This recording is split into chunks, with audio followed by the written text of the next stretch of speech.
Hey, Charles McFall here, Success Freak and Living Out Loud.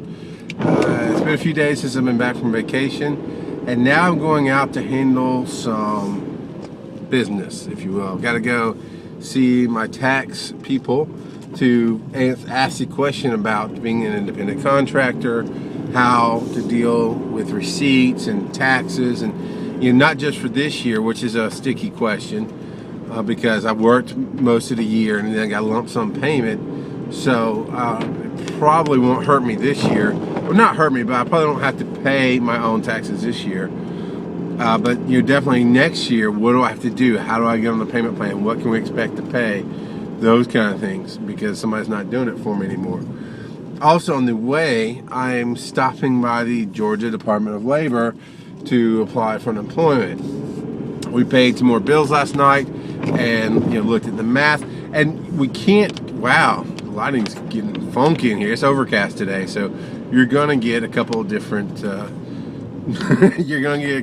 lighting aspects. And I do have a point with all this, not just about my day. I actually have a point with something I learned today. And again, thanks to Hugh of Rhode Island, of the Road Show, for buying the mount that is currently holding the camera so that I can be safe in driving. But I'm going to apply for unemployment. Actually, I did my application online, and I have to go sign some things at the unemployment office. I'm doing that because we paid some bills, and it's not easy to live out loud while you're going forward, to blaze the path for people, if you will.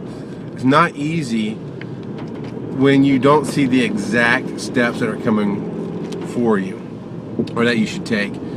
And we paid bills, and if we just lived off the money that we have right now, we've got enough money to do a month and a half, which is about right. My wife's been working, I've been picking up things here and there, but there's nothing saying, okay, you can count on. There's no contracts, I guess is the best way to put it. There's no contracts in place that says, guaranteed this money is coming in. I mean, illnesses happen. My wife doesn't get to work all the hours that she wants to sign up for. My side gig with LAS is contract based. I mean, it's contractor based. It's as needed. It's hit and miss. So if they don't need me, I don't get to work. And as an action kind of guy, I don't know. I can't say it's because I'm a father or because I'm a man or any of that. I just know that when I pay bills like that and everything's done and my wife's happy, but I'm looking at a clock ticking down and I don't have those contracts in place. I don't know that I'm gonna pick up speaking gig next week or this or that. It bothers me. And my wife wanted me to file for unemployment just to have it out there anyway. And so I did, and that wasn't happy, but that was okay. But of course, they called to verify some information, this and that and the other. I did it today. And I'm getting to the lesson I learned. But they called and they're like, okay, you're self-employed. I said, technically, yes. They didn't ask any details. There wasn't place for details on the application. So I don't know if there's an interview, if there's something else. They didn't ask a lot of questions. They didn't ask how much money's in my account. They didn't ask how many kids I have. It was really just about my employer, how much I got paid before. So I don't know what all is going to come into play. But I said yes. She says, well, you do know. The lady on the phone says, you do know that in order to get unemployment, you have to be looking for a full-time job. And I was very depressed with that. I said, yes, I'm aware. Because here's what I find that I think other people are going to find as well. At least, maybe I'm just a big baby and don't know it. But I got depressed because instantly my mind went to the reality of actually having to take a full-time job. And I know there's friends of mine who say I shouldn't apply for unemployment because, of taking from the government, and I'm able to work, and I'm able to work. I could go get any number of jobs. And there are definitely the same friends who says I shouldn't do that because of the government aspect of it would be the same friends that would say, And why would you even worry about unemployment? You can go out and get those speaking gigs. Just focus your energy there. And that would be the right thing to do, the right thing to say.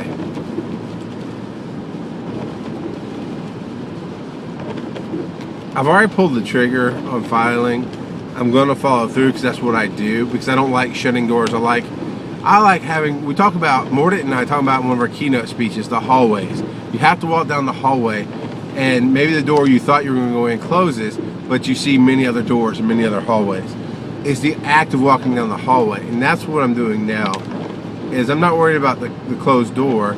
I'm worried about walking down the hallway. The depression, the sadness, whatever you want to call it, came from my mind going, okay, well, I have to go look for a full-time job, and then I don't want a full-time, I mean, that's the bottom line. I don't want a full-time job.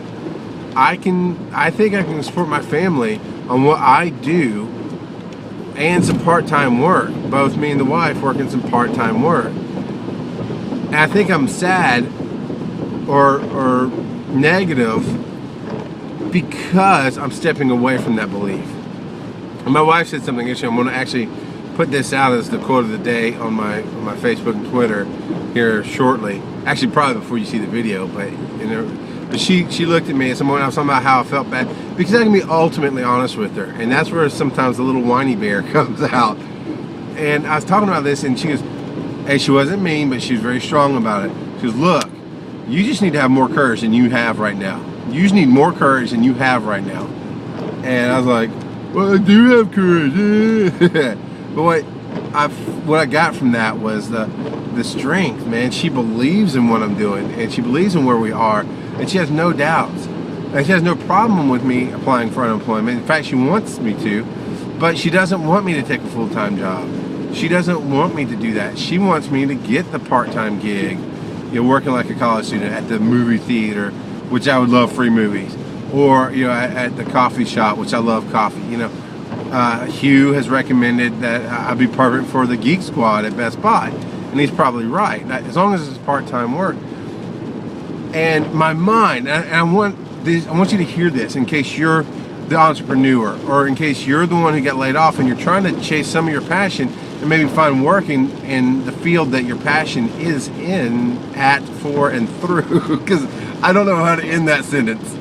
I feel my grammar people yelling at me right now. So, ain't no yelling no mo, people. But what I'm saying is, you may find yourself chasing your passion and following your dream and trying to work in the field that you want to, and it's not conventionally doing what everybody says you should do. It's not supporting your family. It's not providing 40 hours a week and benefits and this and that and the other. But go with how you feel. Go with what you know is right, because I get happy when I think about a part-time job if I need it in a month and a half from now. So much can happen in a month and a half from now. I get excited about the potential of what I can do in part-time jobs and the doors that can be opened for me. And really, this kind of day fires me up to go and really get my one sheet in order, which is a resume for speakers, basically, and performers and those kind of things. Get that in order to get it out to a bunch of people, and go knock on doors and Chamber of Commerce's and meetup groups and say, hey, this is what I do and this is who I am. Also have a very, very talented musician friend who's willing to write some music with me and work together, and I love his style. I need to dig out my old songs and dust off the guitar so I could play him at least a general idea, and we can start working on some of this stuff together, maybe sell some songs. Think outside the box and go marry somebody who will tell you you need more courage than you have right now. So that's me living out loud. And I'm even happier talking about it than I was when I first even started the video. So sometimes you have days that the old world, if you will, pops back in and says you have to do it this way. I don't need unemployment. It's just a door that I need to see if it's opened or not. I've paid so much into the system. Everybody's all for politics and government. Well, you know what? I want some of my money back. I want some of the unemployment. If I don't get it, I don't get it. It's not going to stop me from going and beating down doors to do what I want to do, because I'm not going to take a full-time job until it's necessary. When it's necessary, then it'll feel right. So that's it. That's my 10-minute video today in the car on the way to handle some business. I'm Charles. I'm a success freak, and I'm living out loud.